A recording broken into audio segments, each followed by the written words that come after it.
Adams.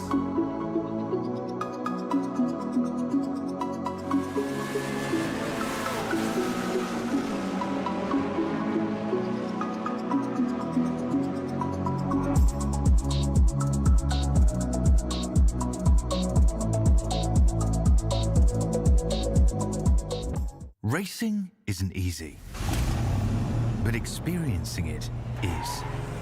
iRacing puts you in the driver's seat with the industry's leading sim racing game. Drive on laser scan replicas of the greatest racing circuits from around the world. Go head-to-head against other drivers chosen by skill-based matchmaking to ensure competitive racing at every level.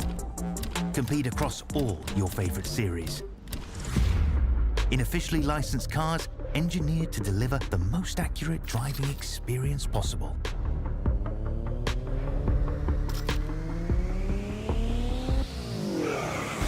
Join a race or host your own with players from across the globe. Race against the computer or in a league with friends. Feel the thrill behind the wheel. Visit iRacing.com.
Welcome in, ladies and gentlemen, to the presentation of the Mystic Racing League and their truck series here on Wednesday night. North Wilkesboro, the Downtown Auto Sales Truck Series, presented by Pest Busters. You are here on V-Speed. I'm Morgan Cook alongside Gavin Grubbs here this evening. It's going to be a fun one here at the short track in North Carolina. With a fresh repave, Gavin, this is going to be a really slick racetrack tonight. Yeah, it's going to be slick. You were talking about it earlier, and I don't have a lot of experience on this track post-repave. But from what I've experienced and then what we've talked about in the pre-race show, really slick on entry and exit of the corners, but it almost feels dead or sluggish in the center of the corners. Not necessarily loose, but just a lack of grip. Yeah, you referred to it as slimy almost as you drive into the corner, doesn't really want to turn in, wants to spin, won't turn in the center, and then wants to spin on the exit. Pretty much the worst condition you can have in a stock car is what drivers are going to be fighting here. Tonight, let's have a quick look at the schedule before we get to the points. We're working our way down that left-hand column, going to be the middle one here pretty soon when we get into May. North Wilkesboro is where we're at tonight. Talladega next week, then Eldora, Bristol, Milwaukee, and Kentucky are going to round out the month of March and April here as we wrap up the, just if I get this right, the Triple Truck Challenge here this evening. Cochran won the first one, Curl won the second one. Who is going to win the third one? Potentially get some money in their pocket. But as we work towards that at the end of the show, here's how it's going to start when it comes to the points. Curl and Barnes lead the way. Hayes, Lewis, and Brad Nelson your top five. Pretty big gap from 1 to 2, and then everyone else pretty squished together. Gavin, what do drivers have to do tonight to try and take advantage and close the points on Devin Curl? I think being up front, we're going to have a stage break at lap 65. Being up front of that, maximizing the points you can get before the finish of the race, really, and then also being up front at the end, because a good finish is good, but if you don't have those stage points to stack on top of it, you're probably still going to lose lose ground on Devin Curl. Yeah, I imagine the 15 will be one to watch here this evening. And let's get to your starting grid. And it's a familiar name. I've already said it a few times. Pole winner. How about Devin Curl in the 15? River Hayes going to start alongside in second. Those teammates have been bad fast all season long. Third spot, Rayshon Winkfield in the 97. Seth Heyman, with his best start of the season, will start in fourth. Fifth tonight, Jonathan Giasheri in the 1. Caleb Hunt will start in the 6th position. Row 4 belongs to Gavin Hinson and Dave Billings making his debut, I believe, in the series. Ninth will be Zachary King in the 50, and Derek Jewett rounds out the top 10. Lining up in row 6, we have David Wallace and Reggie Khan. Starting 13th, JT McNulty and Harold Tucker III in 14th on his outside. In 15th is John Ullman with Dylan Brumley in 16th. Lining up in the 17th position is Brian Moore with Zach White in 18th on his outside. Row 10 is Zach Davidson and Tyler Willing.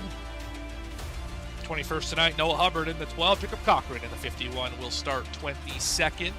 23rd, Sean Merriman in the 18. Brad Nelson starts in 24th. 25 will be Dustin Lewis. 26th, Luke Barnes making his return. 27th, Christian Barnes in the 27. No time taken. Craig McKern in the 60 will start 29th. Final row on the grid, Douglas Wasaki in 30th. Gary Baldwin Jr. shotgun on the field in 31st. Now let's get down track side here. We already see trucks rolling off the grid. And you did mention it earlier, a little race analysis. 175 laps tonight, Gavin. Pit road speed 35 miles an hour. Easy to speed. Very long pit road relative to the length of the racetrack. 5 tire sets available. Fuel's going to get you almost to the end of the race in that final stage. You mentioned stage at lap 65. Might be able to save enough. You need about 10 laps to get there. And we are back to iRacing fixed setups in all 3 NASCAR series for the remainder of the season, save for the odd one-off race here or there. One more lap for good measure. We're going to do under pacing here. Those teammates, Curl and Hayes out front, we've seen them lead a lot of laps this year, including leading the point standings up to this point. We expect to see that again tonight, Gavin. Does Winkfield have anything for them? Does Seth Heyman flex some muscle here this evening? Giasheri or Hunter or anyone else in the field? Can anybody beat those 2 on the front row tonight? I think there's plenty of drivers that can, but I just won't be surprised if I see these 2 trucks that are lined up on the front row continue their dominance we've seen all year so far. Absolutely. We are about to get this thing underway. 175 laps of this newly repaved North Wilkesboro coming at you into the restart zone. And here we go. We are green in Wilkesboro. Oh, we're wrecking already. There goes Gavin Hinson. Yeah, he did a good job collecting it back up there. I think we're going to stay green, but... Hunt's around. Oh, we're big time wrecking. We're not staying green. Oh, that's got to be a caution. Absolutely. You're right. I think that was Giasheri in the middle of it, if I saw that properly. I saw Billings around for sure. Let's go back. We also saw the 15 get way out of shape. So already a wild start to this one.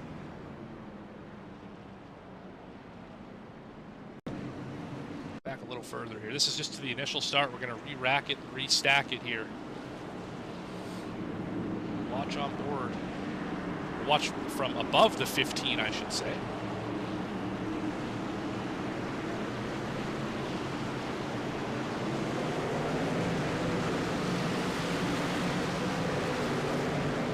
So just dives it in there and it just gets wicked free. Oh, he got his teammate in the wall as well, and a lot of drivers just having a big loose moment. Saw the 14 go for a slide, collected the 45, and caution eventually came out shortly thereafter. That is, yeah, it's slick out there.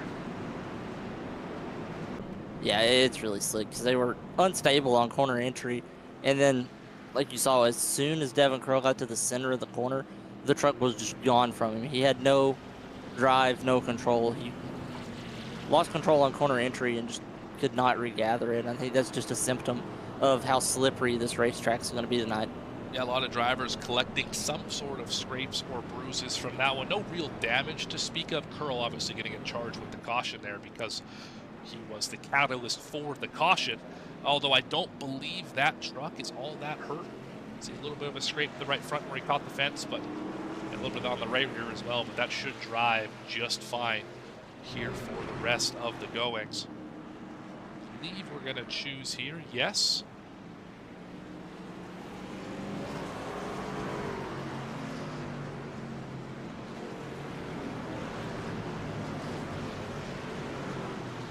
So we learned two things in that first quarter of a lap, Gavin. We learned that it is easy to spin tires on the restart. Gavin Hinson taught us that. We learned that it's also very slick when you dive it in on the bottom underneath another truck. We learned that from Devin Curl. Do we see anyone teach us any more lessons here in the next handful of laps?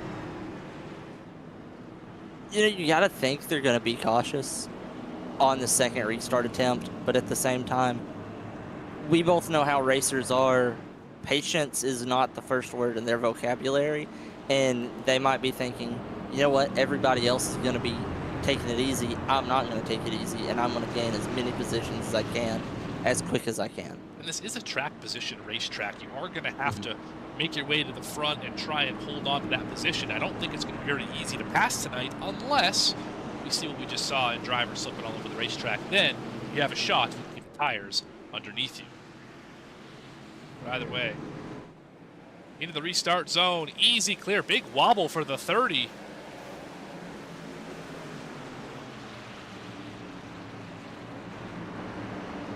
Almost 3 wide on exit. That just about did not work as we have drivers really keeping it easy down the backstretch. Even Wallace pits from mid-pack.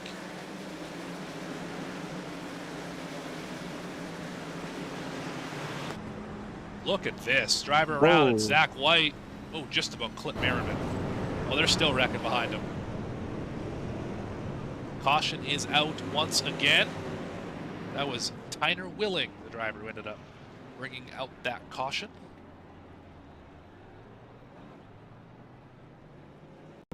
Look at it here. We saw the 77 go for a big old slide. We got some help from the 51. Backed up into the 36, and around goes Willing. From the nose of Jacob Cochran's truck.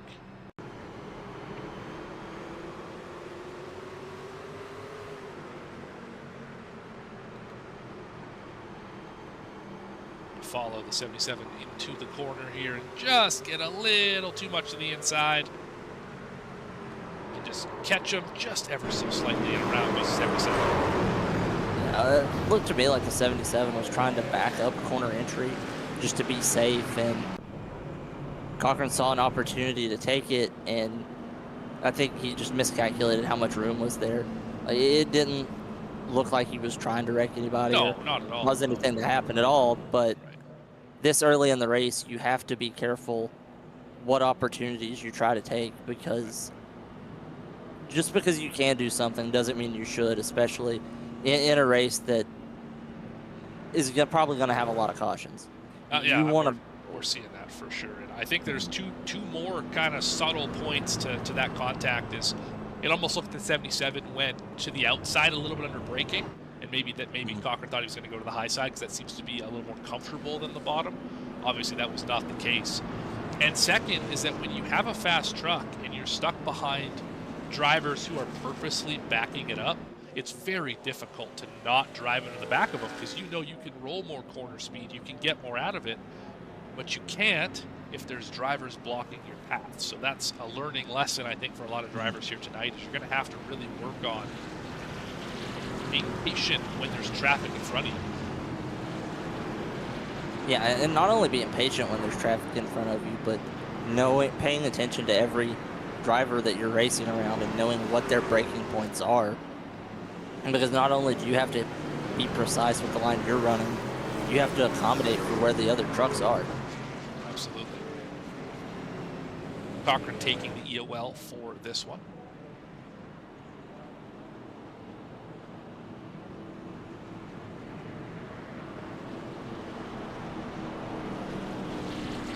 Going green this time by. Yeah, I think that they were wanting to go green right there, but the field just wasn't organized enough there. River Hayes had a pretty big gap back to Wingfield, and The tricky part about short tracks for sure is just getting everything lined up as we work our second caution of the night. Because of how obviously short the racetrack is, it's very difficult to kind of get things rolling, get the group lined up and all that. So extra lap here or there, not going to hurt anyone for sure.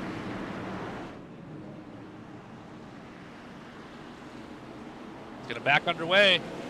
Here we go. really good job from River Hayes. He's got 2 or 3 car lengths back to the truck behind him. Look at the gaggle we got here.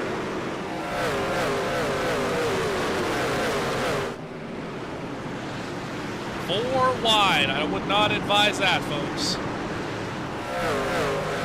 Everybody piles into the wall like a bunch of lemmings out there. Yeah, they were following the truck in front of them, but they weren't paying attention to where they were following them to. He got him. Yeah. That is, he's up. Contrary to popular belief, that is not a cue ball out there. The 81, even though it's all white, caution is out as Hinson got spun around afterwards.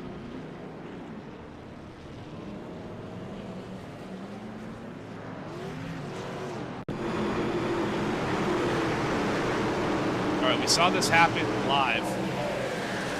I tried to make a move, just wasn't quite clear, got the 81. What happened to the 39 on the exit? Just went around on his own. Yeah, just went around on his own. Gavin's a very hard racer. He races very aggressively, not in a bad way at all, but just he tries to capitalize with as much speed as he can every lap. And when you come to a really low grip short track and you're in traffic, sometimes that driving style does not translate to the situation you're in. And you have to be adaptable to the racetrack you're on, to the situation you're in. And I think we've seen him slip up 2 times out of already this race. So I think he's talented enough that he's going to collect himself fine and he'll find his way back up to the front. But he has to adjust his racing style for the rest of the night, I think. Well, he'll probably get the penalty points for that one in post-race for causing that incident, I do believe. Although that is up to race control. And race control tonight, Brandon Willard and Kyle Adams making another appearance. Last time we saw Kyle in the race control booth was at the Bull Ring earlier this year for this series. So glad to have him back up in the booth.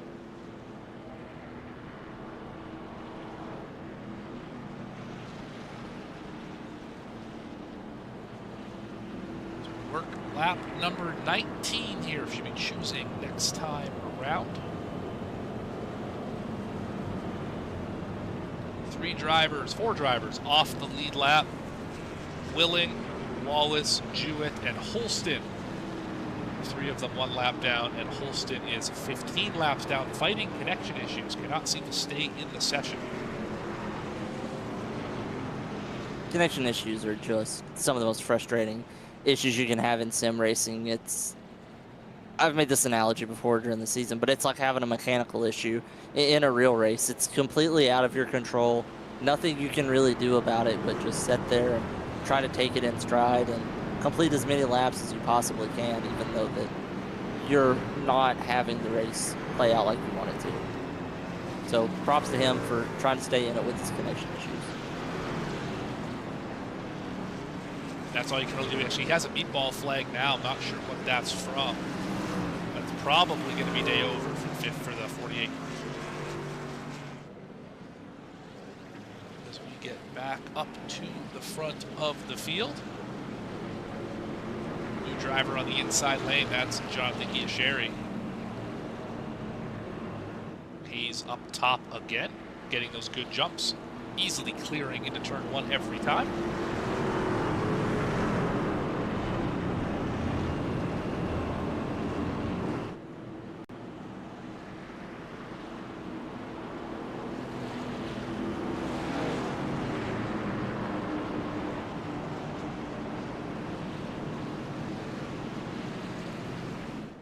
taking the high line here. Everyone bunched up towards the outside wall.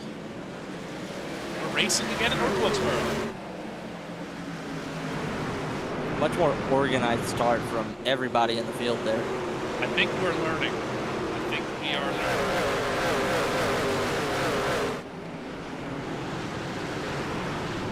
Just as I say that, we're forcing it 3 wide in the mid-pack. Almost 4. Oh, almost. Had a spin on the bottom and someone in the wall on the top side. Brad Nelson falling like a rock. And Tucker the third in another sandwich. He's the top bun in this one. Another door bag for the 33. Luke Barnes in the middle. Single file out in front of them. Clear of the... Oh, there goes a 17. Oh. Brumley into the wall. He's going to be able to keep it going, though. With damage, of course, but he's going to be able to... Yeah, lost all sorts of track position there. As we scrap a little further back, Curl trying to make his way through the field. Remember, Curl won the pole. Clearly has a fast truck here tonight. Just had that slip up on the opening lap, opening corner. So he's going to work his way up to 18th. That pass on Douglas Wasaki. There's a lot of fast trucks that are outside of the top 15 right now. I was looking in that camera shot, and we got to look at, you know, several guys that we see normally in the top 10 outside of the top 15 right now. So that can create opportunities for there to be highlights as a ride along with Curl right now. Yeah, just watch how easy it is for him to work through traffic. Like he passed, I think that was a 77 without much difficulty. Gonna get to the 81 here and be able to work around him. Oh, we got drivers up in the fence up there. Luke Barnes, big moment up in the outside wall. See if we can go catch a replay on that.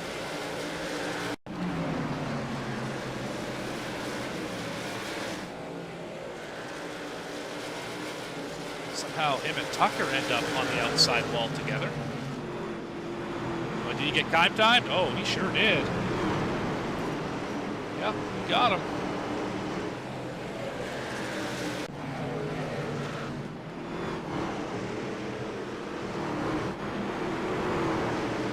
And there goes Curl by another couple.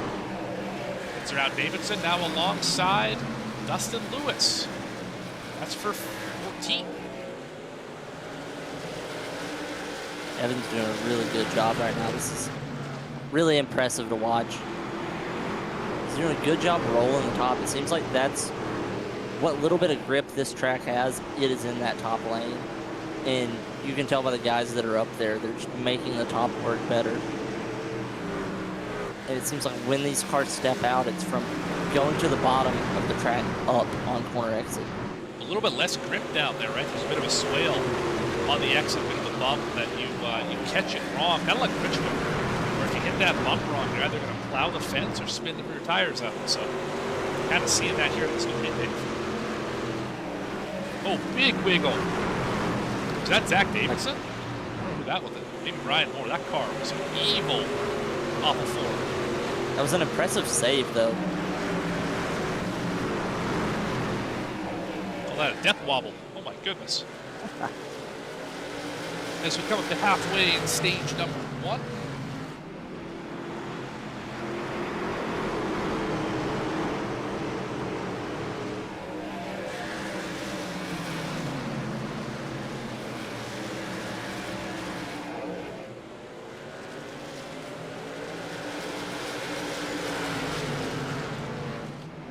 You know, most times the bottom of the track is where you want to be to avoid tire wear, but with how little grip the bottom lane has, you might actually be saving your tires by running the middle or top because you're not having to fight the steering wheel as much or be super aggressive on the brakes or throttle. You really can take care of the truck on the top and be more stable, which will keep your tires cooler for longer. Zach White is around again. And to echo that, we saw the top 5 there. We saw everyone in the top 5 except for Hayes. Oh, Heyman is running on the bottom. Everyone else running that higher line. You see it right here as they pass around the recently spun number 77. But you're totally right. I think everyone, as Tucker's in the grass, He's going to find that the high side's probably the right place to be tonight on the long run. He can make a lot of work on the short run, but it is treacherous, certainly.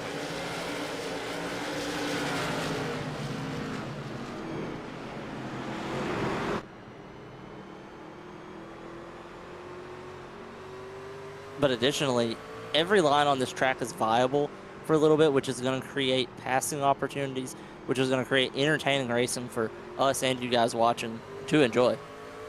Yeah, already has been. Zach White meatball flag. That is going to put a damper on the festivities for the 77 as we have a battle. This time Noah Hubbard under fire from Heyman. This is for the 5th position. And Hubbard has been steadily moving to the field. He's plus 16 in this one. That dude is rolling right now. And let's not forget Mr. Brad T. Nelson up 17 as well. Luke Barnes also up 17. Merriman's up a dozen.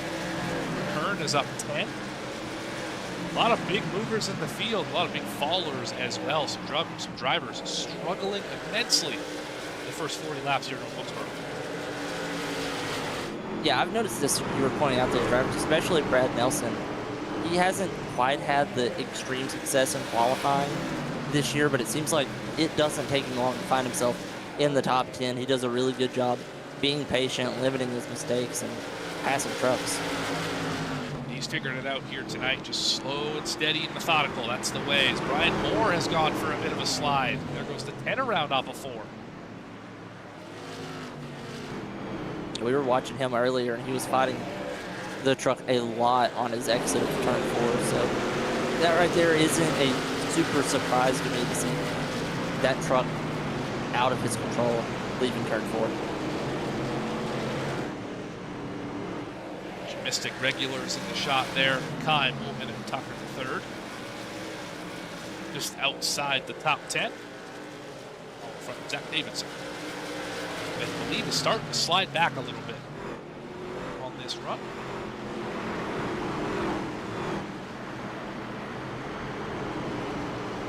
I'm watching everybody kind of in that middle of the pack group. They're getting closer and closer to that outside wall every lap. You got to wonder, like that right there, when someone's going to touch it just a little bit. So it's the battle for the lucky dog of the 10 and the 17. First driver 1 lap down, although Dave Billings is not that far away from getting lapped. There's the 14. The 82 is just now in the middle of turns 1 and 2. There's River Hayes putting on a clinic, 1.2 out in front of Rayshon Winfield.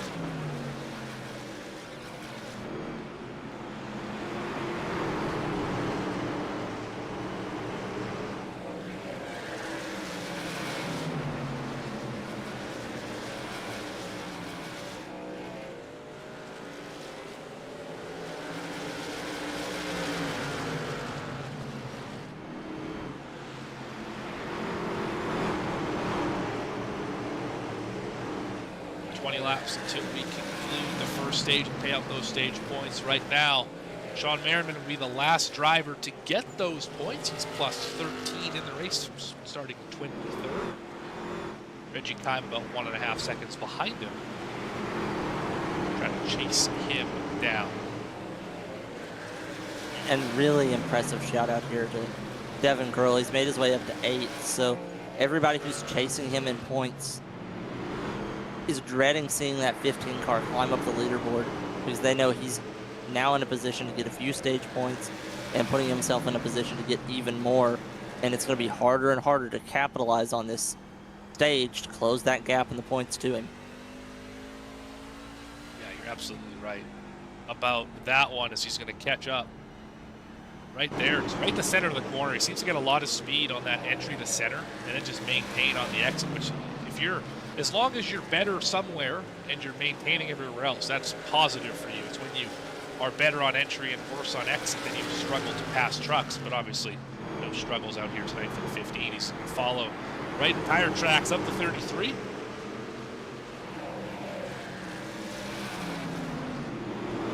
As Woolman is under fire, he's fallen back. It's 5 or 6 spots here. Fighting Gavin Hinson now, 15th.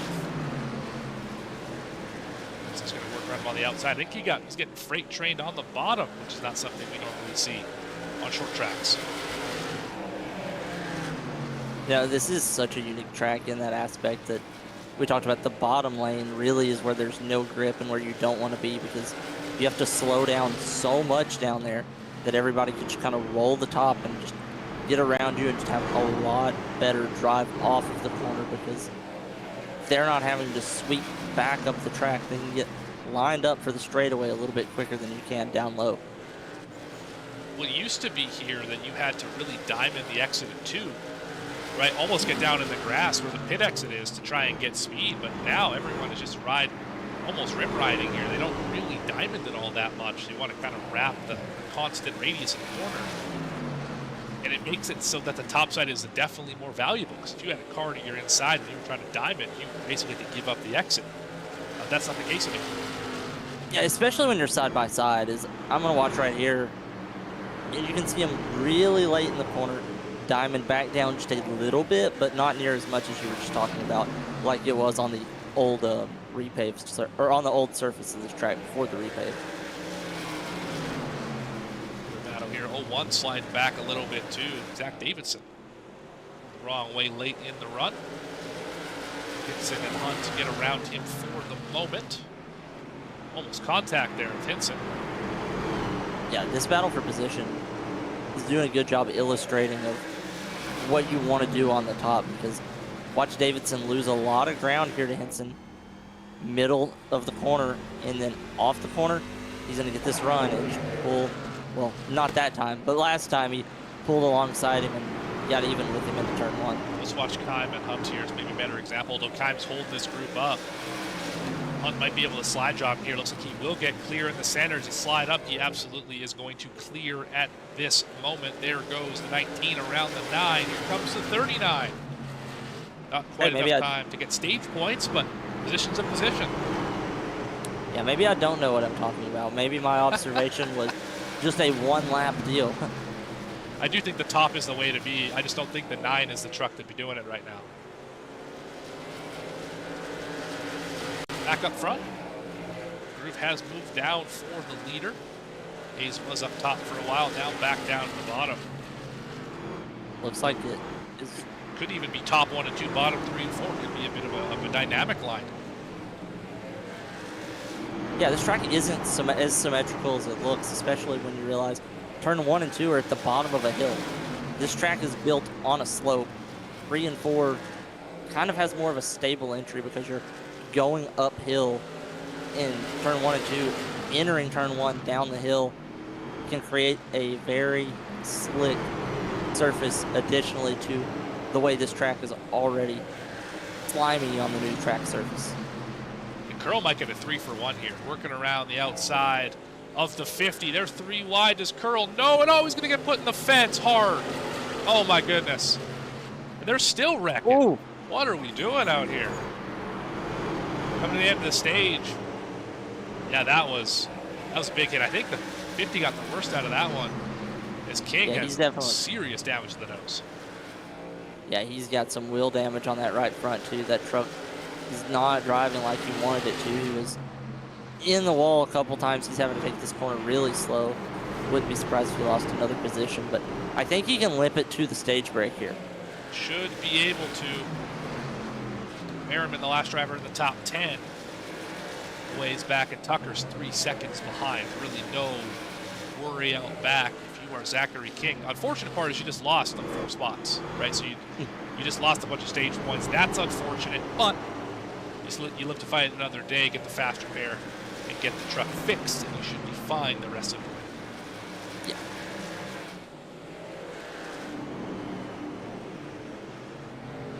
This Curl slipped a little bit again. Now fighting alongside Barnes is for 6th position. That's Luke Barnes, of course.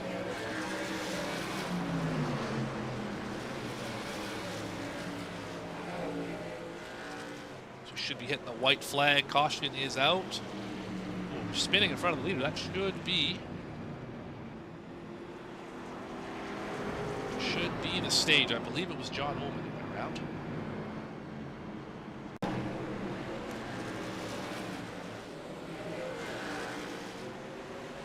I would say, yeah, it was John Ullman. Yes. So, give the stage to River Hayes. Really good job by Ullman keeping it out of the wall there. And coming to the caution, you know you're going to get one of these 5 sets of tires that you can use. So really no harm in that slide other than losing just a couple positions. Stage winner, River Hayes.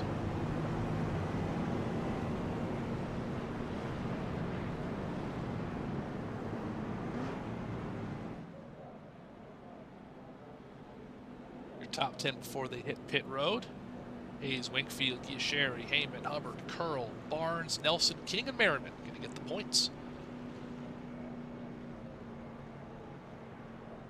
All right.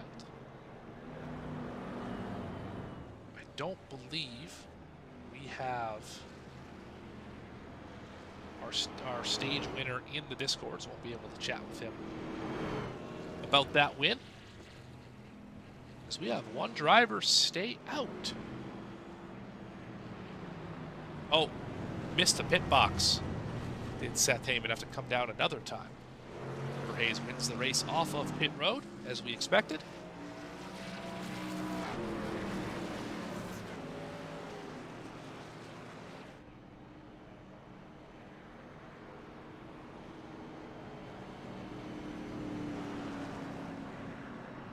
Stage 1 is in the books, Gavin. What have we learned so far in this one? I think we've learned less than the drivers have learned, because you saw those first 3 or 4 cautions right there immediately where everyone was really honestly making the same mistakes repetitively through the field. But once they got that out of their system, they learned that if you just be patient and run your race, positions will come to you. And we saw that especially with Devin Curl making his way back to the front from the back after that early mistake.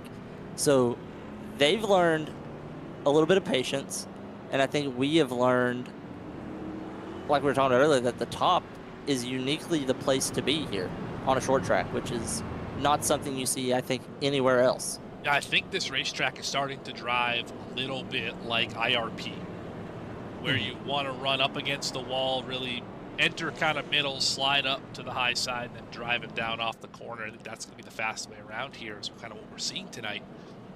That's a difficult racetrack, and this one is not going to be easy the rest of the way either.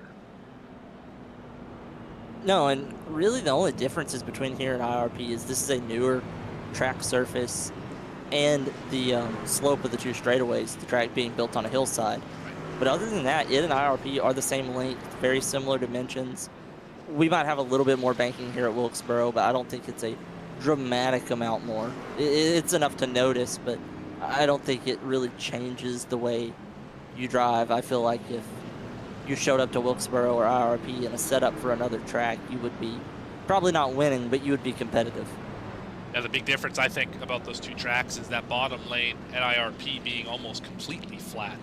Here, still quite a bit of banking down around the bottom. I don't know if there's a difference between the bottom and the top here since the repave, or if it's the same grade from bottom to top from that white line down or up to the wall, or if there is a bit of a dip, making it 2 different kind of grooves here.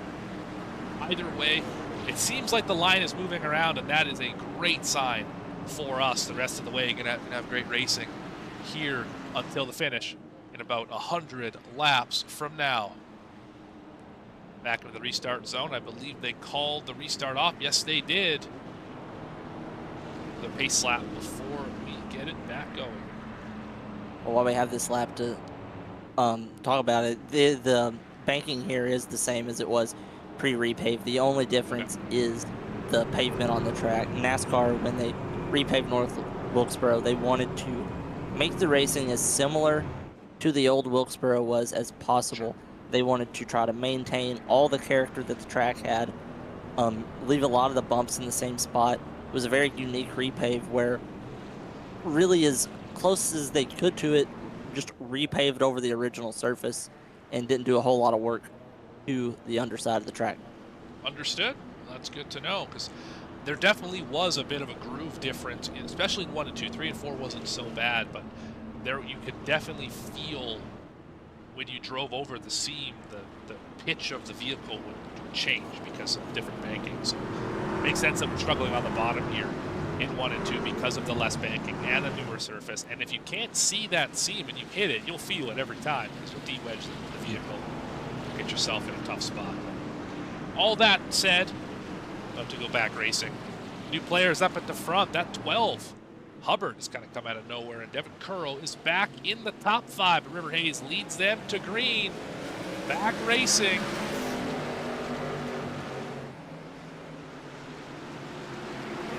Infield in the fence.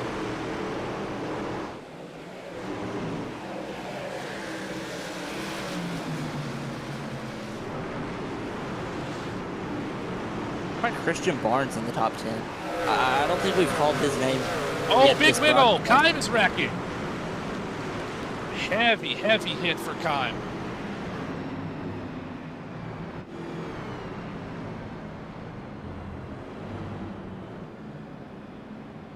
Showing a little bit of displeasure there. Yeah, I guess we'll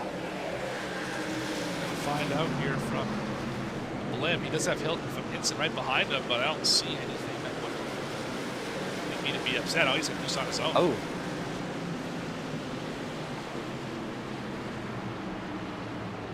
Yeah, I don't think we got any help in the corner either. Let's see. I don't know if that's displeasure. Or just trying to get back to his position. Yeah, because he definitely has. You can see the right front toe is definitely knocked out of it.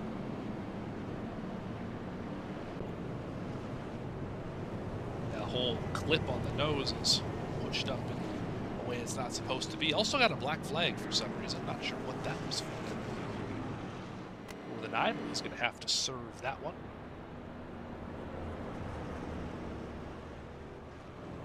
Luckily for these guys, we do have that fast repair in their back pockets. So when the toe gets knocked out or the truck gets too beat up, you are able to take that. And once you take it, you've used it. But it is a tool that these trucks have a tool they have at their disposal if they need it. Helpful. Very helpful. Yes. You find yourself nose into the inside or outside wall, you wreck the suspension, whatever the case is, and you go, shucks, my race is over. And you go, wait a minute, it's not. I have that fast repair in my pocket. Roll a new one off the truck. It takes about 4 seconds, and you're back racing.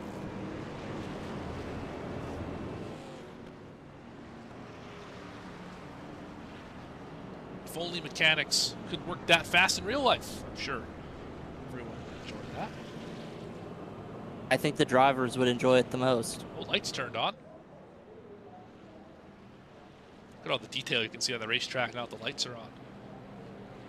And on the 78th lap, Kyle Adams and Brandon Willard said, "Let there be light." Let there be light. Absolutely, that's good stuff. Ugh. Hitting the shoes here. Driver stopped at the bottom of the shoes. That's not going to help anyone.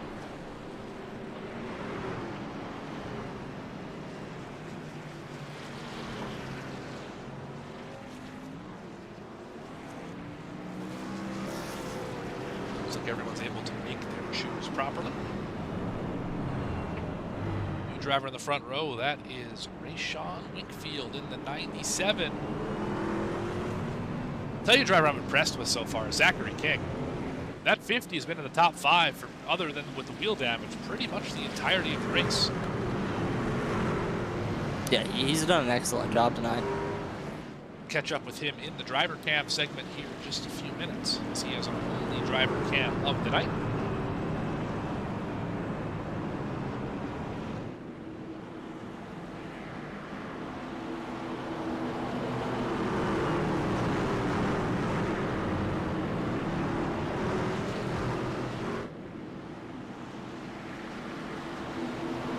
Here we go. Flag back out. Another good jump for River Hayes.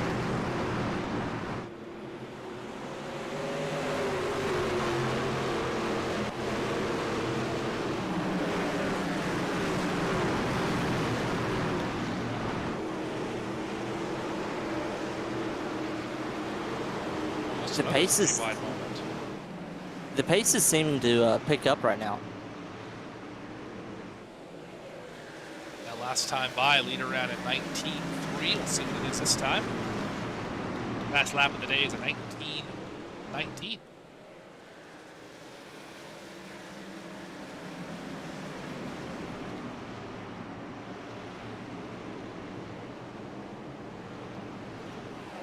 Vincent trying to claw his way back through the field. Another driver starting to creep forward is Jacob Cochran, the 51, working alongside a C4 teammate.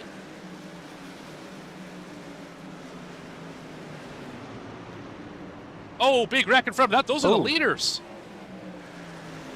That was your 3 of your top 4. Oh my goodness, something major just happened. That is certainly not what you expect. 3 of your top 5. So Winkfield got loose on his own. Drove it down into the corner, got loose again. So did the 50, and they all wrecked together. And then Barnes got a big piece of that as well. Somehow Lewis slipped around the outside. Yeah, that is not an accident that you see very often. No, Winkfield stacked up, or not Winkfield. Yeah, it was Winkfield. Stacked him up a little bit, and I think King wasn't carrying as much speed as Curl was expecting him to through the corner. Touched him just the smallest amount, and all 3 of them just got collected with each other. I mean, that should tell you right there how slick this racetrack is. We just saw 3 of the fastest cars here all basically back it up into the outside wall almost simultaneously. I think the heaviest damage out of that was actually Luke Barnes. Caught a pretty good lick to the right front. I think that was when he hit Wakefield. Yeah, he's going to bring it into the pits here. I'm not sure if he's used a fast repair yet or not, but he's at least going to take some time He to repair has his used a damage. fast repair, yes. So he's going to take as much time as possible just to repair his damage here. And that is the worst thing about short tracks, in my opinion, is you get some fairly heavy damage, but you only get 30 seconds to fix it. By the time you get down pit road, you've already used up 20 of those seconds, so you really don't get much time at all to fix this car under pacing. No, but luckily tonight the patterns are indicating that you're going to have plenty of time to repair that damage as long as it's not too significant. Because that's the question, is how significant is that damage? Clearly enough to be worth pitting. Is it enough to change how the car drives? River Hayes has led a lot of laps tonight. How about 87? Actually, that's all of them. He's led all of them tonight. Yeah, it's been a good day so far for the 82. Yeah.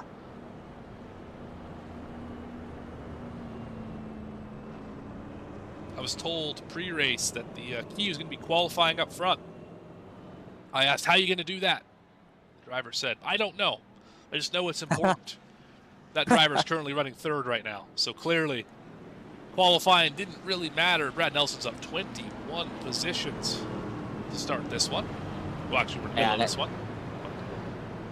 You know what I'm saying. Oh, yeah, and I saw King pulling off pit road right there. I think he's going to be behind the pace car, and he's going to lose a lap repairing his damage. King is the first car 1 lap down. The good news for King, clearly very fast driver. So Which, as I don't see a reason why he can't keep that lucky dog spot. You were saying, Gavin? Now, I was saying being fast at the back of this pack might not be the safest thing because of the closing rate we've seen, and we've seen a lot of these incidents tonight be due to a high closing rate. So he's going to have to be very careful back there. He's an aggressive driver. He's going to have to temper that aggressiveness to be able to work through the field. We saw Devin Curl do it. Now he has to do it again. Curl back to 17th, last driver on the lead lap. Now King back to 20th, the third driver a lap down. Currently, Lucky Dog leader is the 10. 2 cars in front of him right there on the bottom of the racetrack. So I believe we're doing 1 lap to green. Once again. Got some love for Zachary King in the chat. We'll get that driver cam on the next green flag run.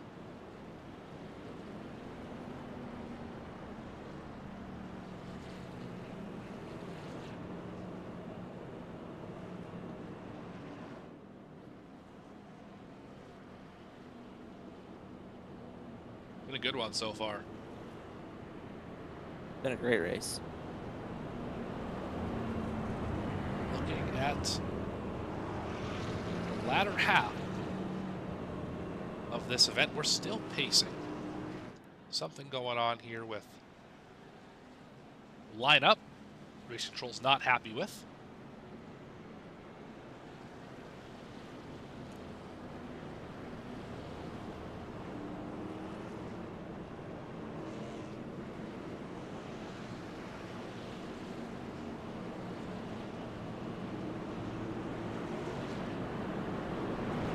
This truck should be exiting pit road. There it is. To get back to it. Hayes on the top. Sherry on the bottom. Merriman and Nelson.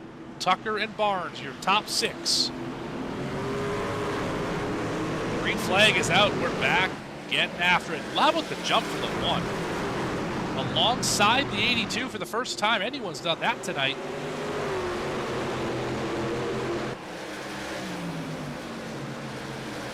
Just not enough for the exit of turn 2. There goes Hayes back to the point.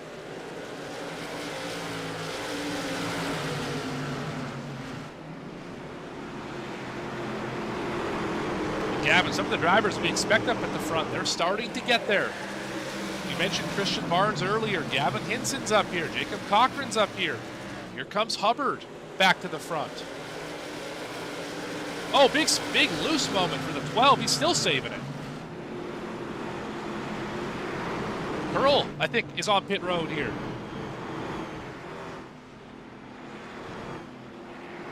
Looks like maybe serving a pass-through penalty. Yeah, day gone from bad to worse for Curl. Davidson, the first driver a lap down. They might end up getting in contact for it, the 10 and the 01. King right there trying to take that spot away as well. Oh, big slide for the 26. He's going to go around. Baldwin Jr. pulled off the racetrack. No caution. Battles all over the place.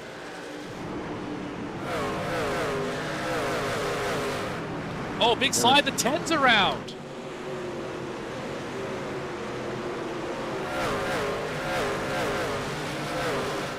Morris continuing to fall through the field. Just now got it righted. Caution is out.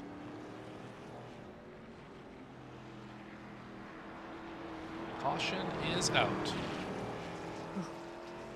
Those with a keen eye saw it live. Let's go back. More time. A little further back. So we had door contact with the 50 is what caused this.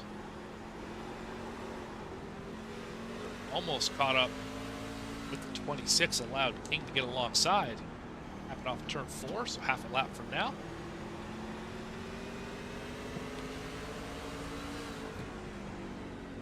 Let's watch here. He really sends it off into the corner here. Rolls the bottom pretty well. Just contact. Yeah, just contact there. Yeah, you almost could feel the door slam.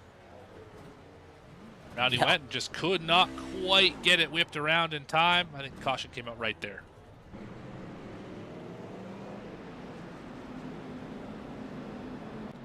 Hinson on pit road.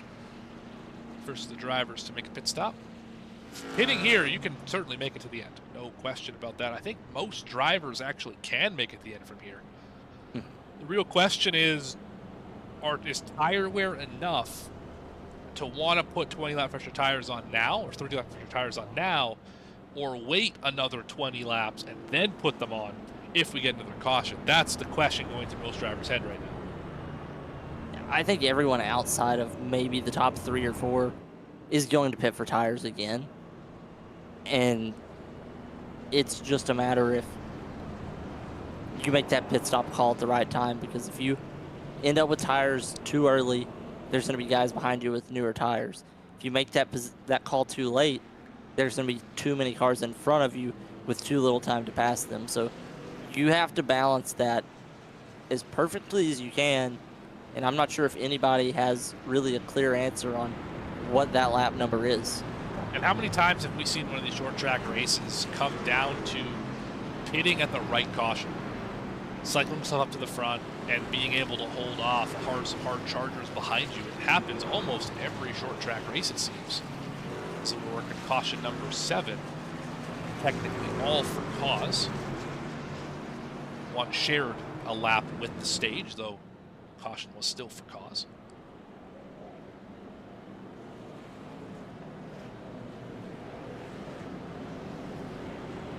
Just crossed lap 100, just under 75 remaining. Hayes has led every single one of them. And we were just talking strategy a second ago. If you're one of these guys up front, knowing how hard it is to pass here, you don't want to give up that track position.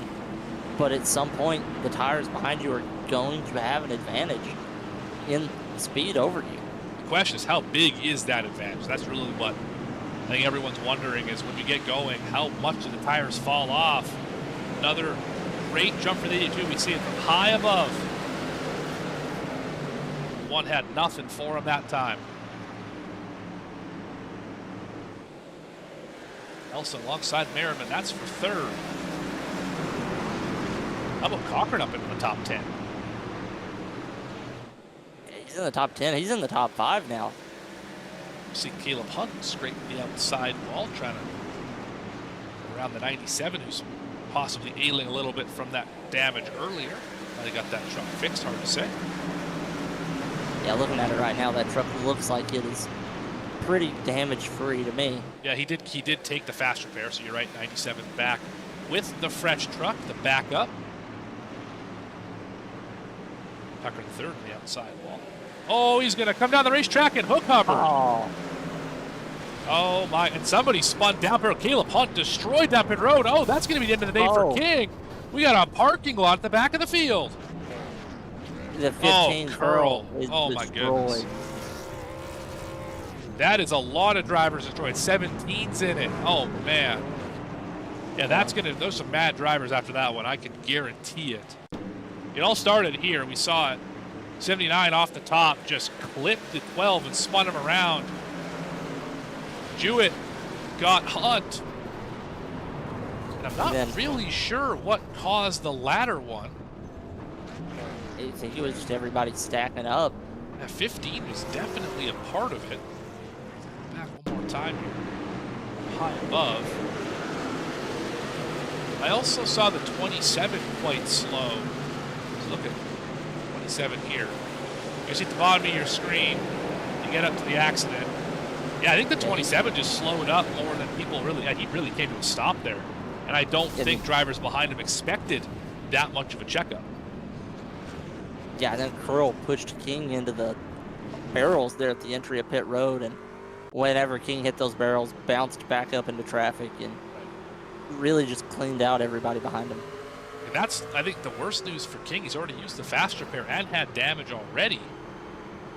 So we're going to see it right there. There's the contact that gets the driver spun. Can't really see it here, and they just expect it to be everyone to be that slow checking up, and yeah, we ended up turning a 1-car crash into a 12-car crash. Just unfortunate for all these guys. Yeah, Curl's truck's destroyed. Hubbard's truck's destroyed.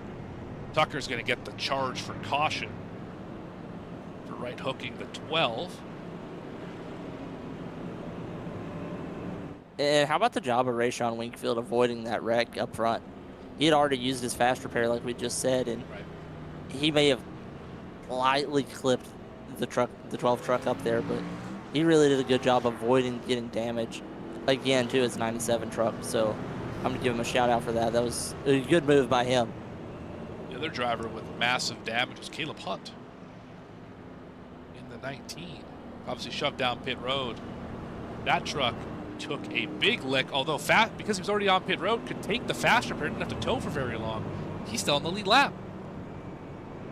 Yeah, I wonder what race control is going to be. Since he was forced onto pit road, I don't think he'll get a black flag either. No, he got shoved down there.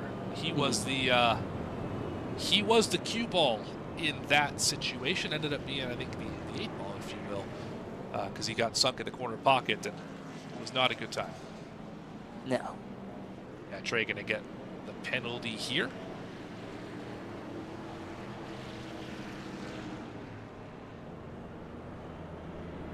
A lot of damaged truck.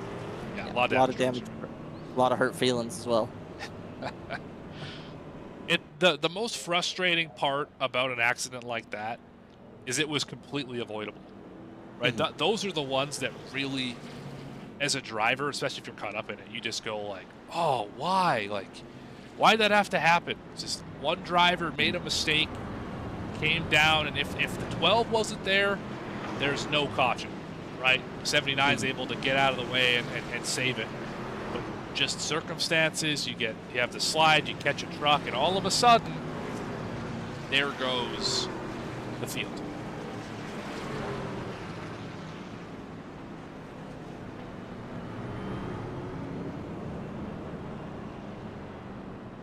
I'll tell you what, this is excellent restart practice for both Hayes and Giasheri. They are working overtime to make sure they can time it right in the restart zone, especially the one has done a great job at being close. We haven't really seen that tonight from anybody else. A driver, at least in the conversation down to turn number 1. Usually it's been Hayes just clear by 2 or 3.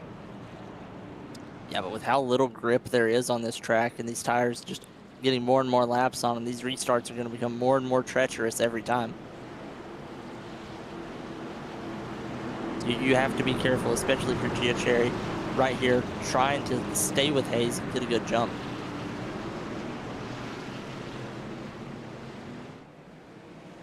Well, Hayes got him that time. No question about it. One clears to the top.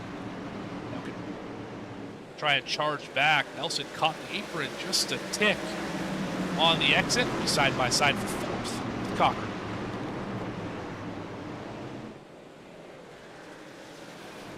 Hubbard, big problems. Oh, they're wrecking in front of him. 60, 34, 81, 9, 12, 77. I think I got all of them.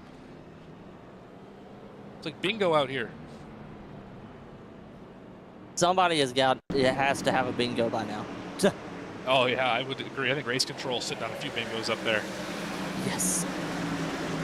Oh, I don't know. I have no idea what happened there. That is a interesting move. That's not what caused it, but I think that definitely has something to do with it because it's around both of those trucks. But I don't know if Hubbard just missed the brake pedal or what happened, but that truck just took a ride.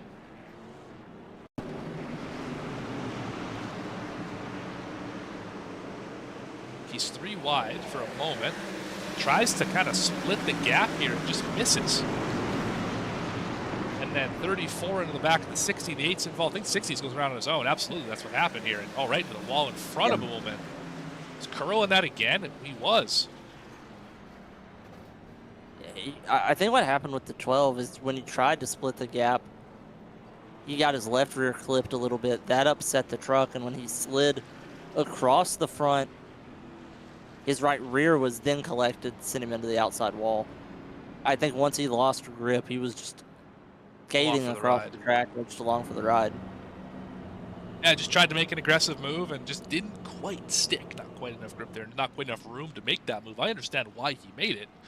Wanted to clear those 2 trucks and be able to try and go get some spots. Just a little bit too much risk for the reward on that one, and of course just didn't pay off. So we are closing into 50 laps to go. We're getting there slowly but surely. A bit of a snag in the proceedings of this one. Working lap caution number 9. And I'm sorry to say, everyone, we will not be getting a Zachary King driver cam. He has left the race and turned off the driver cam. So he's still out there on the racetrack, just turn off the driver cam.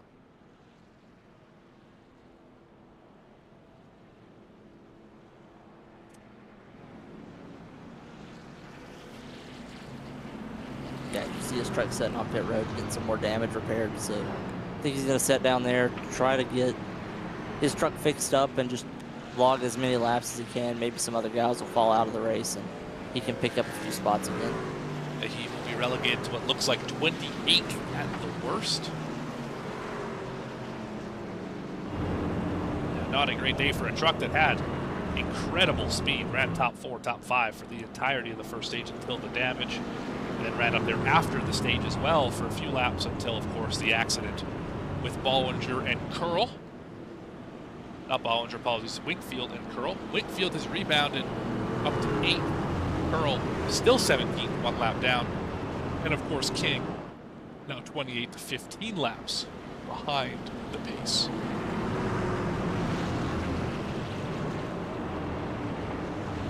Pace truck should make that sharp turn in. There it goes.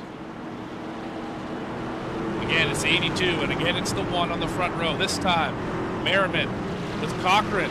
How about Nelson and Jewett in row number 3? Into the zone. We are racing.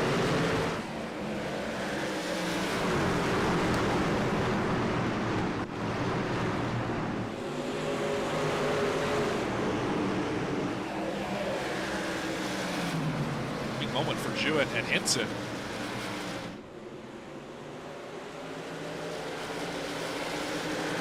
Two very aggressive drivers who don't have a ton of love for each other. Yeah, and with this race being the way that it's been, this is a battle we got to keep our eye on here for a little bit at least. So these two have issues in the past. Hinson is going to clear for the moment. He's going to fight to the outside as Nelson slipping back in front of him. He's alongside Winkfield.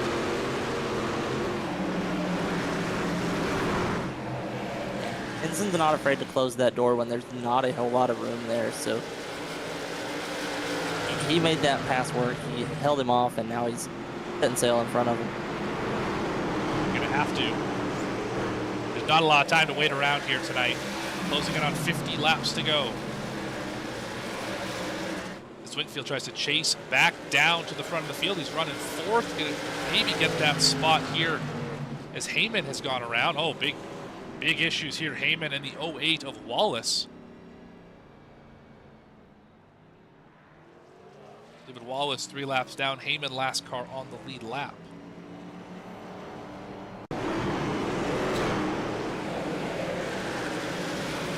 Watch 30. Just loose moment. Clipped the 01. Great job saving it. He actually kept it out of the wall and then Hit by both 8s, actually. Lewis and the 08. And yeah, Wallace. Crazy 8. Yeah. A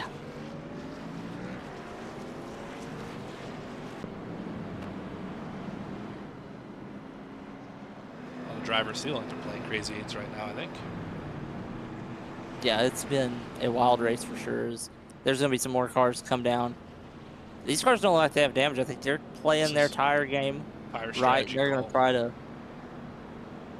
No, there's not a whole lot of cars on the lead lap right now, so they're going to take their tires and try to get back around them. That's the best time, I think, to go do one of these stops. You're only going to lose. I mean, this is 10 spots. These guys are up in the top 10. Going to be back down to 13th, 14th, that area. 12th for Cochran, actually, looks like. Maybe 11th as he passes by some trucks. So, I mean, you lost 4 spots. How about 7 spots doing this? So, yeah, definitely worth the gamble, I would say, for fresh tires. Yeah, and while track position is important when you're up front, we've seen anybody from 5th place on back be able to pass each other relatively easy. It's just once you get up to the front and, you know, have that clean air, have that room to work with, that's when passing becomes an issue. I do think it is about the air. I think that's a decent part of it. Is you just get more downforce up front, and your car drives better.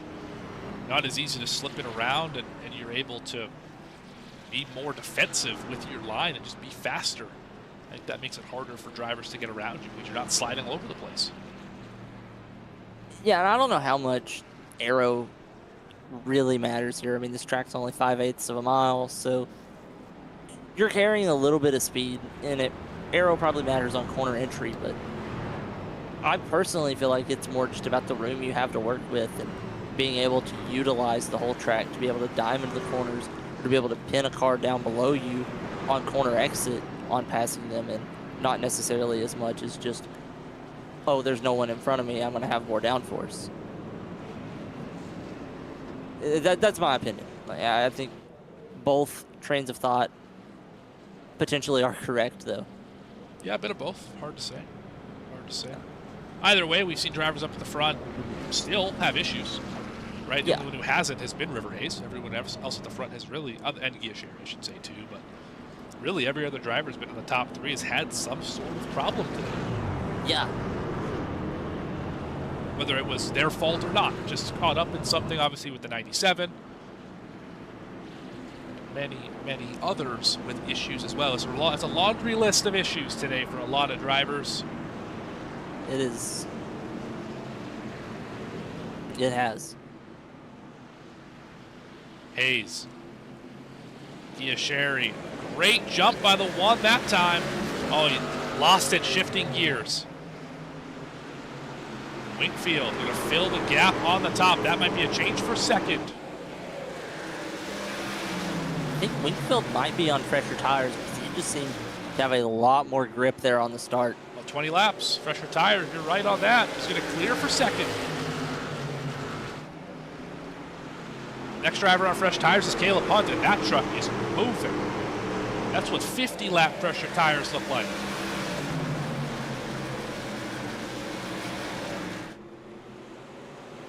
He's able to hold his line on the bottom a lot better than everyone else there. Kind of drifting up through the corner, and he's just able to hold it, run a little bit tighter of a radius through the corner. The battle And for the Bob first right there. drivers just pit for tires. It's Cochran in 8th and Hinson in 9th. Scrapping behind him. Lewis and Merriman. 10th. Doesn't matter where we go. This 18 is an automatic top 10 running truck. Just every single time. We don't talk about them a ton. Every time we look up, he's 8th, 9th, 10th, somewhere in that realm. Very impressive, the versatility we've seen behind the wheel of Sean Merriman.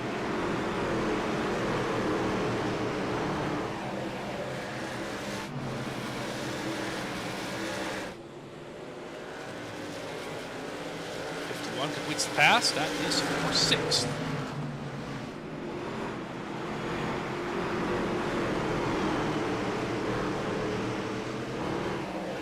Seven's falling back a little bit, trying to use the 1 as a pick, and here comes Hinson trying to get a 2 for 1, and he will clear for a 2 for 1. How about that? That was impressive. That was an aggressive move by Gavin Hinson. I'm not surprised that he made that move at all because those are the kind of moves that he makes. He can capitalize in a lot of situations that other drivers are intimidated by. Also helps when the 27's your teammate. That might have had a little bit of something to do with it there as we go 3 wide for a moment. We're still there. Hunt closes the door. They're getting a little aggressive here. There goes Hunt off of both drivers. I think Nelson's just going to have to give this one up. He does. Cochran on the fresh tires. That's scary for Gia Sherry. That's 60 laps different on tires between the 51 and the 1. Let's watch the closing distance here as Tucker the third has gone for a spin. There's the caution out.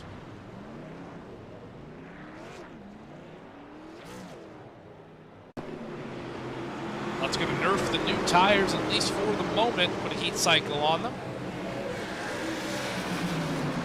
What happened to our good friend Trey?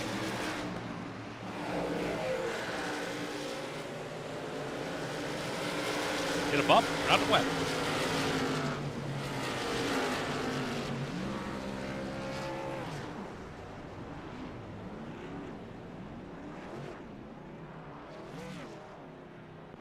That's about the laziest spin we've seen today. Yeah, but it's not the first. Actually, we've seen several spins in that same spot on the front stretch. It's just so slick out there. I mean, it's really just insane how slick it is and how so many incidents are happening in very similar fashions. I mean, it seems like there's a bump. There always has been off of turn 4, but there's a bit of a bump where if you, just like we talked about earlier off of turn 2, you hit that bump wrong and it just spins it out really fast. We're seeing that quite a bit here tonight. it looked like Winkfield went to pit road. He So did the he'd one. been up front. Sherry getting some new tires on. River Hayes staying out front on these old tires, which I really don't blame him because we saw his tires are, I think, the oldest of anybody in the top 10, but he was able to drive away from the rest of the pack there in that short run that we just had. So if he's comfortable up there, I'm not going to make that decision to come in and give up that track position. I think River Hayes is also playing with a bit of a different game here tonight. In practice, I'm not sure if you saw the timing chart, 82 at the top of the sheet, not a surprise, but the gap from first to second was higher than the gap from second to 20th. That should tell you what you need to know, that the 82 is bad fast tonight. Now, obviously, leading every lap so far kind of tells you that story, kind of paints it for you, but he was over a tenth and a half faster than the next car in line, which I believe was Caleb Hunt. In the 19 was second fast in practice. So a lot of speed in the 82 is what I'm trying to say. Yeah, and we're seeing that. And if he's on that much faster, that much more in tune with this setup, this track, yeah, don't come in at all. Just stay out there. Stay up front. And how many times have we seen a fast driver pit and get caught up in something they had nothing to do with? It's happened to Curl 2 or 3 times tonight. Gets put to the back, gets caught up in a crash, nothing to do with him. And his car drives that much worse because he's caught up in another thing. He's trapped a lap down now. He's 17th still, first driver a lap down. So, and their teammates as well, right? The 82 and the 15. So, probably some lessons learned on that one. Yeah, Devin Curl's probably sitting there. They're probably in a voice chat with each other saying, don't pit, don't be back in traffic. Do not pit until you get past. Green flag is out. Another terrific jump for the 82. Tucker will clear back for second. Battles for third. Nelson and Hinson. Hinson dives it in to the corner. Can he clear on the exit? Oh, barely he got that one.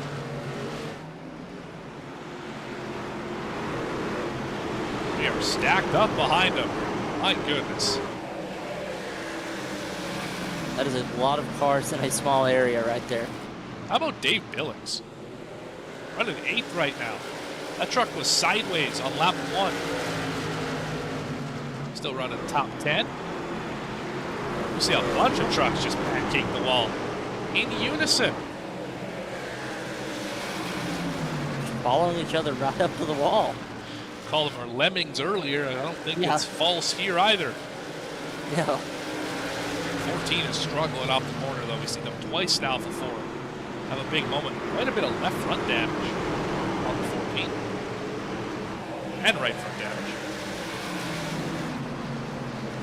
Yeah, if both your front tires are knocked out a little bit on the toe or just damage in the front of the truck in general, it can start driving funky, and when both front tires are damaged, you really don't know where the truck's gonna go. Gets darty is what they call it, at least in dirt track racing. I don't know if it's the same thing in oval racing. So we have a 3-wide move here.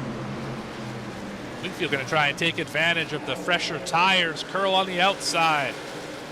Get the 14 on the inside. Contact into the wall goes Wakefield.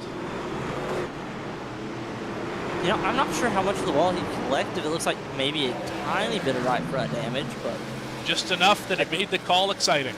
Nothing more than that. No kidding. No kidding. I think he's going to be okay. I think he will.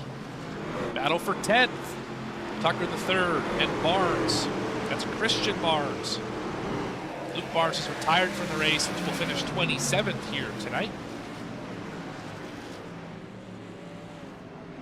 Caution is out. Seth Heyman has gone for a slide.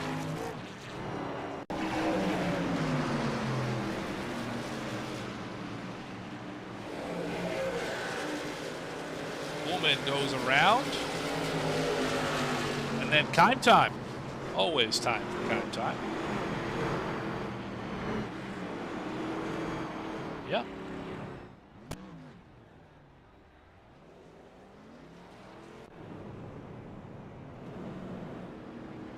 Cochran back down pit road. curious. And not sure what's going on with the 51. Obviously just pit. Hayes stays out. Hinson is now the first driver on fresher tires. They're 60 laps newer than Hayes. If you can count on anyone making a finish exciting, it's going to be Gavin Henson up there. If anyone has anything for River Hayes, it's going to be Gavin on these much newer tires. And I'm going to expect him to make that move. As soon as the green flag is dropped, he's going to be giving it 105%. I also wouldn't count out the one. Mm-hmm. Sherry's made it through the fields up to 6th. 10-lap newer tires. Make that 15-lap newer tires than Hinson. So even more of a fresh rubber advantage there. Caleb Hunt on those same tires. So is Barnes. So is Wingfield. Davidson. A lot of drivers kind of in that same ballpark. But alas, River Hayes decides we will not pit for tires as there are only 20 laps to go. And if I haven't needed them before, I'm probably not going to need them now. Well, you know, that's what Lightning McQueen said, and look what happened to him. Well, he still won the race. Kinda. I mean, he was one of 3 winners. They don't ask how, they just ask how many. And in that You're case, right. 1. You are correct.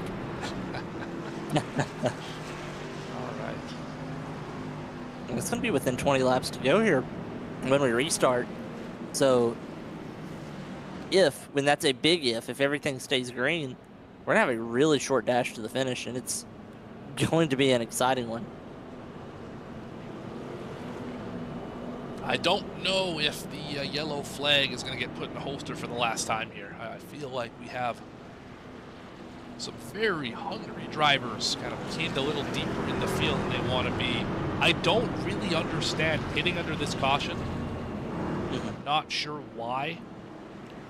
Fuel should not be a concern for pretty much anyone with all the caution laps we've had. And unless you're Hayes and Nelson on 90-lap-old tires, you kind of got what you got here. Regardless, into the restart zone. Here goes Hayes. Oh, big tires from the 33. Hinson will clear easily.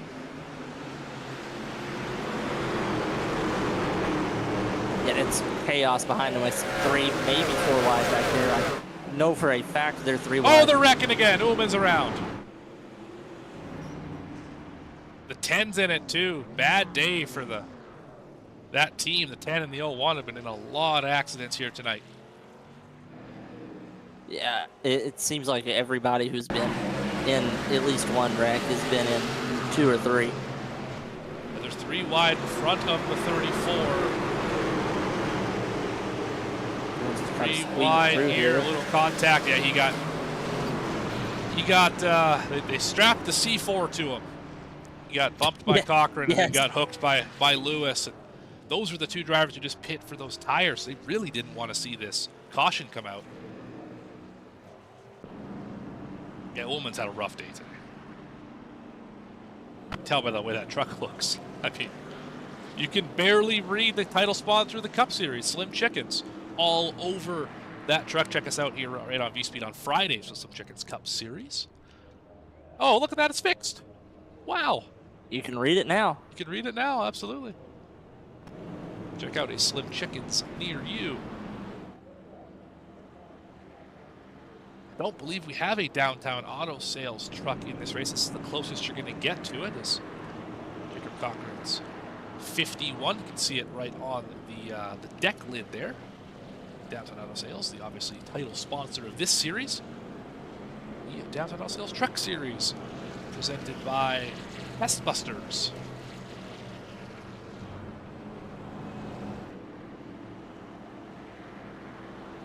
And let's not leave out the Glassman, title sponsor of the National Series, the Caswell Glass Company National Series, with company proprietor right there, Brad T. Nelson. Call him the Glassman because he cracks under pressure. I don't know how he's going to feel about you saying that about him. I sent it to him earlier. He thought it was fantastic. Just kidding, Brad. I'm clearly not cracking under pressure. Has had a bunch of restarts up in the top 5 and is showing that he can run with them on significantly older tires. 15 to go.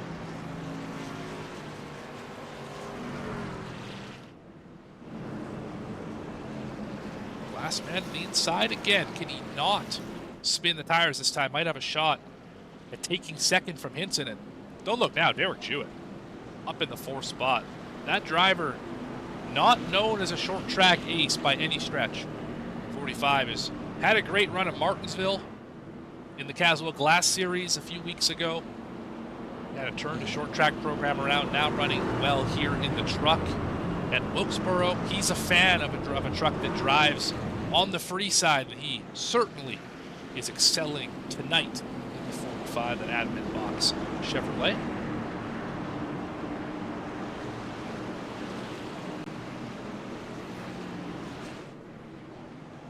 Into the zone. Hayes, Nelson. Better restart for Nelson this time, but still not enough to keep Hinson at bay. They're door to door. 33 drove it in there. Be alongside off the corner. Hayes is getting away. Yeah, Hinson's going to almost clear him, but he just can't quite make the pass. I think he's got it almost completed. There he goes. Jewett got put in the wall by Merriman. Still in the wall, almost. Big moment off the corner for a lot of drivers. We are 3 wide, 2 rows deep. Oh, Merriman got, that's Sherry got pushed up. Then disappears. A little Houdini on him. Now you see him, now you don't. Not what you want to see if you're racing in a pack, that's for sure. We're still fighting, scrapping, and clawing back here. Wasaki's around. No caution. He's going to be able to get it going. But look at this gap that River Hayes has built over these tires behind him that are 60 laps newer than his. And he is just exponentially growing that gap back to Gavin Hinson. Yeah, Gavin has better center speed, but Hayes gets him into and out of the corner.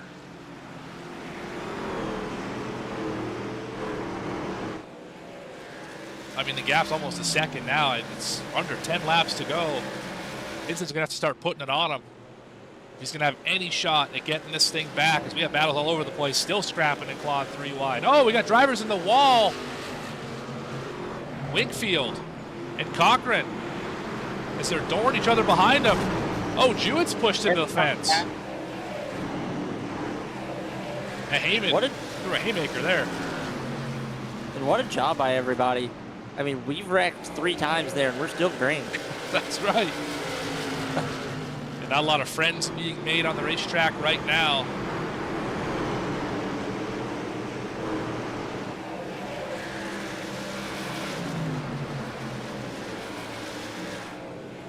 Field and Cochran is for 8th. Oh, big moment for the 51. Saves it. I bet the 51 is kicking himself for pitting under that caution. I don't know if he had anything for Hayes, who, if we stay green, might accomplish something very few have ever done. But until then, we're going to keep that cat in the bag. Hinson still in second, falling back. It's 1.1 seconds and growing with 5 laps to go.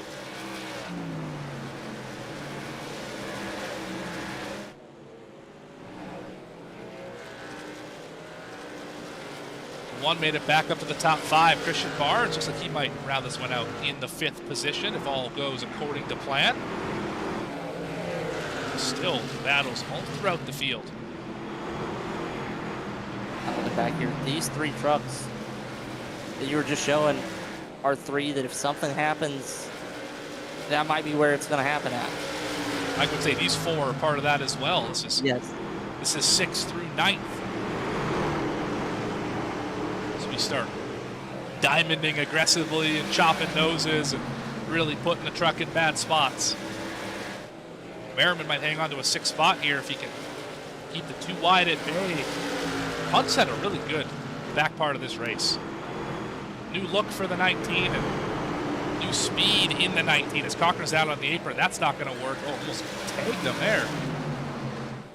But for Hayes, we take the white flag, and he's going to accomplish something that not a lot of drivers have done on the channel in an oval race. He is going to lead every single lap on route to victory, and he's going to do it at North Wilkesboro. Your winner here tonight, River Hayes.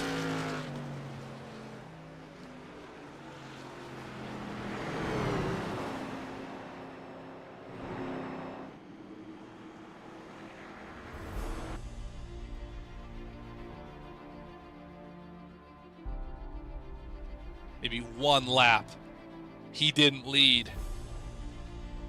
Don't tell him that. One lap. We'll have to go back and find where it was. Maybe chat knows the lap that the 82 did not lead. Either way, It would have had to have been under pit dominant stops, wouldn't effort. it? Would it have to have been the pit stop lap during the stage break? Would have had to have been. Either way, Hayes had him covered tonight. No difficulty at all with this one. How about 60 lap fresher tires and pulled out to a 2-second lead? That's unbelievable. He put it on him here tonight. Yeah, it's like you were talking about when you were talking about their practice speed. He was just running a completely different race than the other 30 trucks. I showed him tonight how you get around North Wilkesboro, that's for sure. Let's have a look at your results. Of course, your winner tonight, River Hayes, started second, ends up getting it done here in North Carolina. Hinson going to finish in second, then Nelson in third. We'll talk to them in just a few minutes. Kia Sherry in fourth. Barnes up to P5. Winfield's going to finish sixth. Merriman in seventh. Caleb Hunt back to eighth. Cochran into ninth. And Zach Davidson will finish in the 10th position.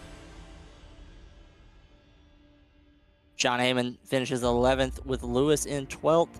Jacob Ullman 13th. He started 15th and had a very eventful night. Jewett ended up 14th. Harold Tucker the third, 15th. Reggie Kime 16th. Billings 17th. Devin Curl 18th after starting on the pole. McKern 19th. And McNulty rounding out the top 20.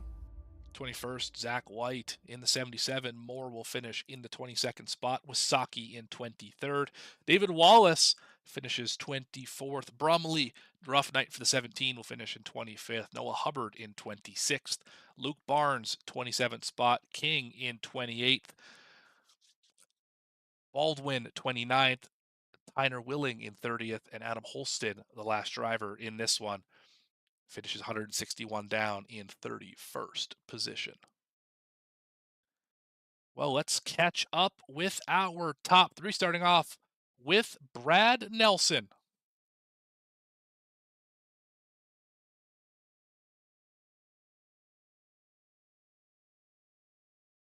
Brad, it's Morgan and Gavin up in the booth. You got a copy?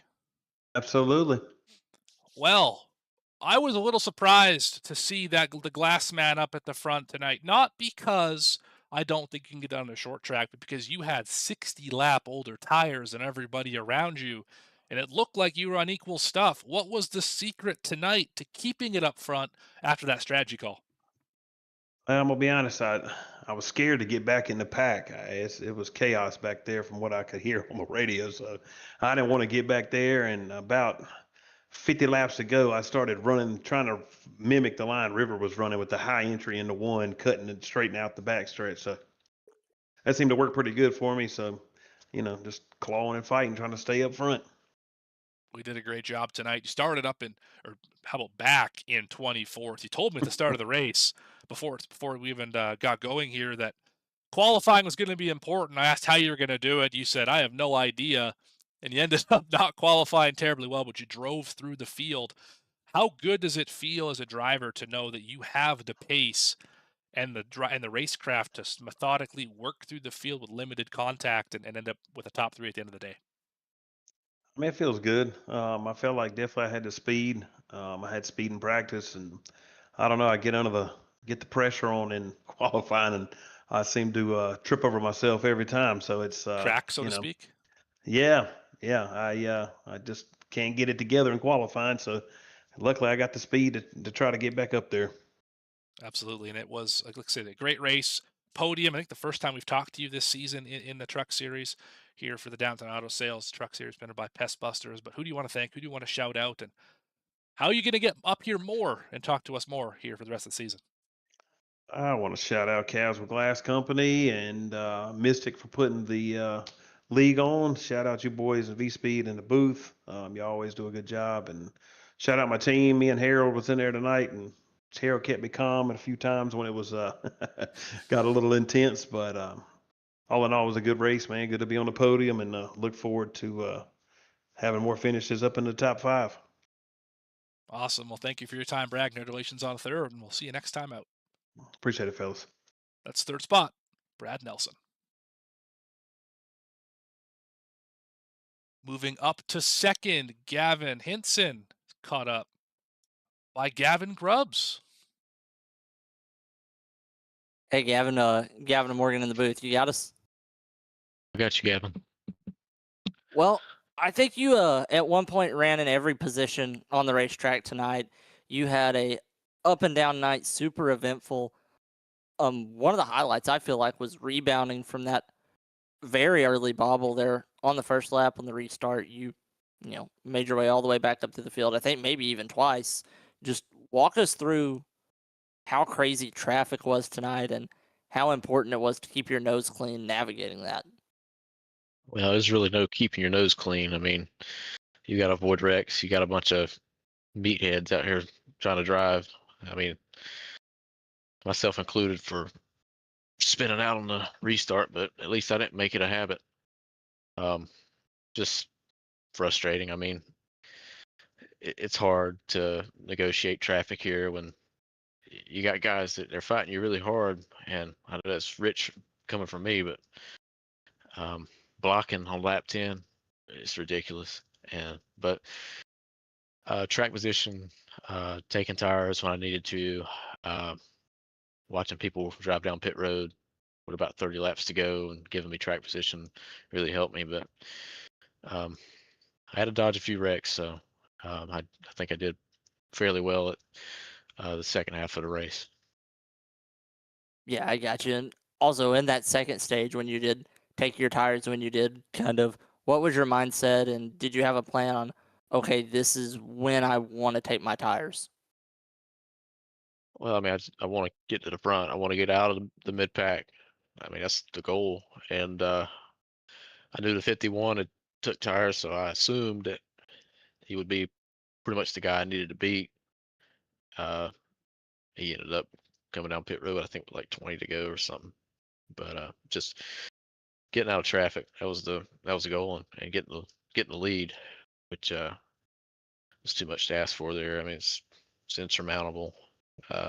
82 was the class of the field, and I could have had 70 lap newer tires than he would have, and he still would have probably beat me. But just got to get better. That's all there is to say. Yeah, I got you. And do you have anybody you want to thank and shout out tonight? I want to thank the team, WFR, Christian Barnes, and brought out Craig to run a truck. He didn't run officially for the team, but just seeing where he's at, he did okay. And I want to shout out Rob's Custom Wraps, my sponsor. Look him up on Facebook. Shoot him a DM. I mean, he's one of the best. I mean, second to none when it comes to making paints. And I'll shout out you guys. You guys do a great job. I like watching the replays and the broadcast back over. You guys, you and Morgan, do a great job in the booth. All right, thank you. That was second place finisher, Gavin Henson. That left us with one. We're going to meet this driver in Sofa News Victory Lane. It's River Hayes. River, Gavin and Morgan up in the booth. You got a copy. Wrong driver, sir. What do you mean wrong driver? Unreal. This, you got us, River?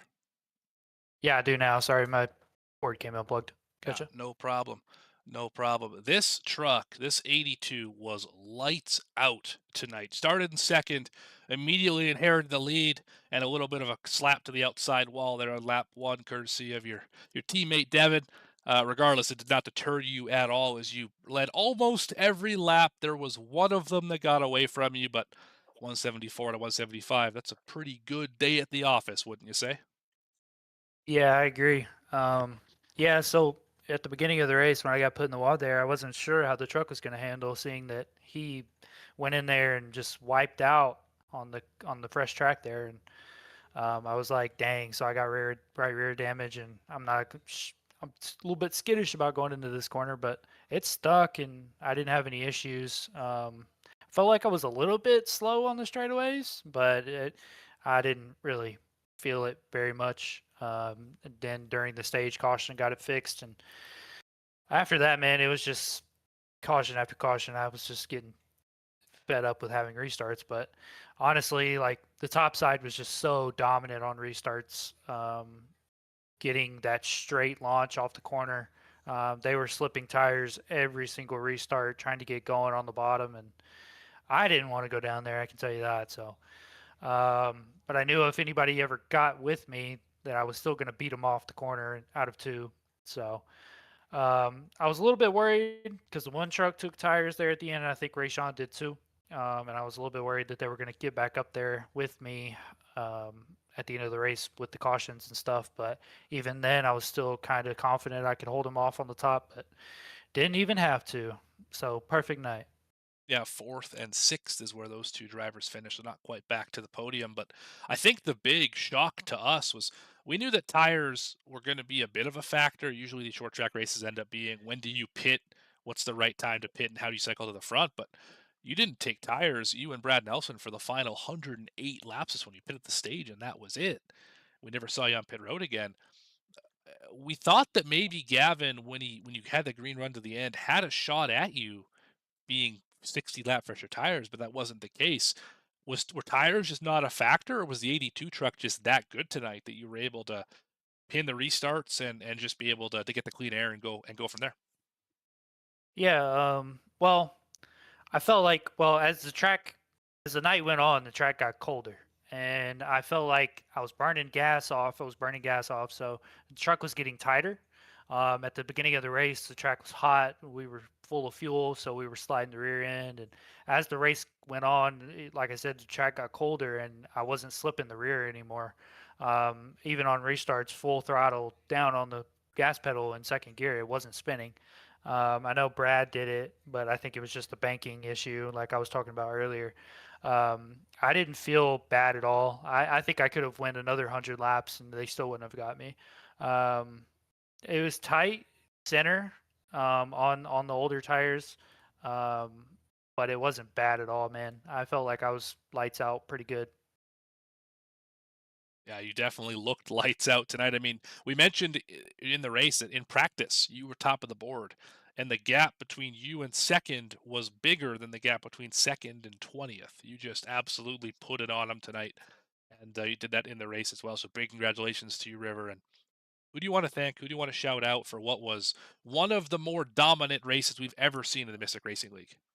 Yeah, I want to shout out first of all the league. I know there's a lot of people that have came and gone, and a lot of people are getting frustrated with race control and a lot of things. But at the end of the day, we're all here to race, and I think this is a perfect platform to do so.